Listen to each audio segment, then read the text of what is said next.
Dengue ಜ್ವರ. Dengue ಜ್ವರ ರೋಗ ಲಕ್ಷಣಗಳೇನು, ಮುನ್ನೆಚ್ಚರಿಕೆ ಕ್ರಮ ಹೇಗೆ, ಚಿಕಿತ್ಸಾ ವಿಧಾನಗಳ ಸಂಪೂರ್ಣ ಮಾಹಿತಿ. ಮಳೆಗಾಲ ಅಂದರೆ ಸಂತಸದ ಜೊತೆಗೆ ಆತಂಕವೂ ಹೌದು.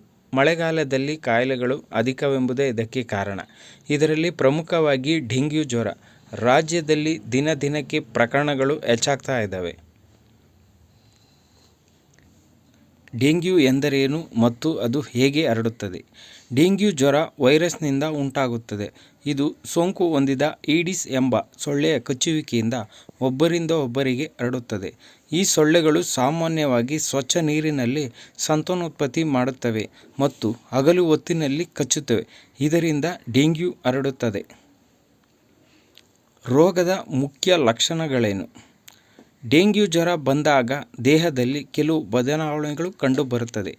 ತೀವ್ರ ಜ್ವರ, ವಿಪರೀತ ತಲೆನೋವು, ಕಣ್ಣುಗಳು ಕೆಂಪಾಗುವುದು, ಮೈಕೈಗಳ ಮೇಲೆ ದದ್ದು ಕಾಣಿಸುವುದು, ಮಾಂಸಖಂಡ ಮತ್ತು ಕೀಲುಗಳಲ್ಲಿ ವಿಪರೀತ ನೋವು ಕಾಣಿಸಿಕೊಳ್ಳುತ್ತದೆ. ಈ ರೋಗದ ಪ್ರಮುಖ ಲಕ್ಷಣಗಳೆಂದರೆ ತೀವ್ರ ಸ್ಥಿತಿಯಲ್ಲಿ ಬಾಯಿ, ಮೂಗು ಮತ್ತು ಒಸಡುಗಳಿಂದ ರಕ್ತಸ್ರಾವ ಹಾಗೂ ಚರ್ಮದ ಮೇಲೆ ರಕ್ತಸ್ರಾವದ ಗುರುತುಗಳು ಕಾಣಿಸಿಕೊಳ್ಳುತ್ತವೆ.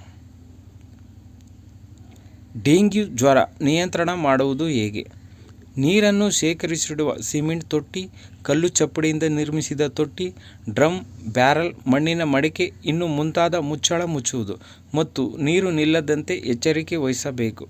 ಚರಂಡಿಗಳಲ್ಲಿ ನೀರು ನಿಲ್ಲದಂತೆ ನೋಡಿಕೊಳ್ಳಬೇಕು ಮತ್ತು ಮನೆಯ ಸುತ್ತಮುತ್ತಲಿನ ಪ್ರದೇಶಗಳಲ್ಲಿ ಮಳೆ ನೀರು ಶೇಖರಣೆ ಆಗದಂತೆ ಕ್ರಮಗಳನ್ನು ಕೈಗೊಳ್ಳಬೇಕು.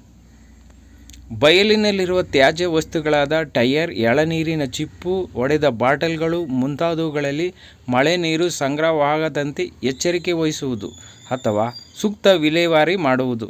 ಸ್ವಯಂ ರಕ್ಷಣಾ ವಿಧಾನಗಳಾದ ಸೊಳ್ಳೆ ನಿರೋಧಕಗಳನ್ನು ಹಾಗೂ ಸೊಳ್ಳೆ ಪರದೆಯನ್ನು ಬಳಸಿ ಸೊಳ್ಳೆಗಳನ್ನು ಕಚ್ಚದಂತೆ ಎಚ್ಚರಿಕೆ ವಹಿಸುವುದು. ಡೆಂಗ್ಯೂ ಜ್ವರಕ್ಕೆ ಚಿಕಿತ್ಸೆ ಹೇಗೆ? ಡೆಂಗ್ಯೂ ಜ್ವರಕ್ಕೆ ಯಾವುದೇ ನಿರ್ದಿಷ್ಟ ಔಷಧಿ ಅಥವಾ ಲಸಿಕೆ ಇರುವುದಿಲ್ಲ.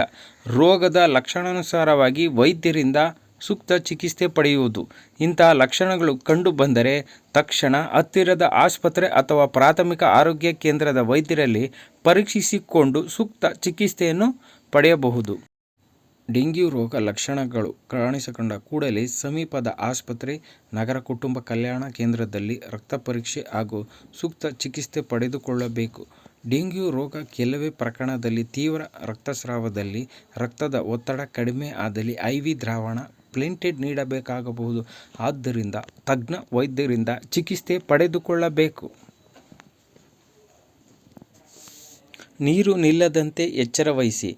ಈಡಿಸ್ ಸೊಳ್ಳೆಗಳ ಲಾರ್ವಾವನ್ನು ನಾಶಪಡಿಸುವ ಬೃಹತ್ ಅಭಿಯಾನಕ್ಕೆ ನಮ್ಮ ಸರ್ಕಾರ ಚಾಲನೆ ಕೊಟ್ಟಿದ್ದಾರೆ.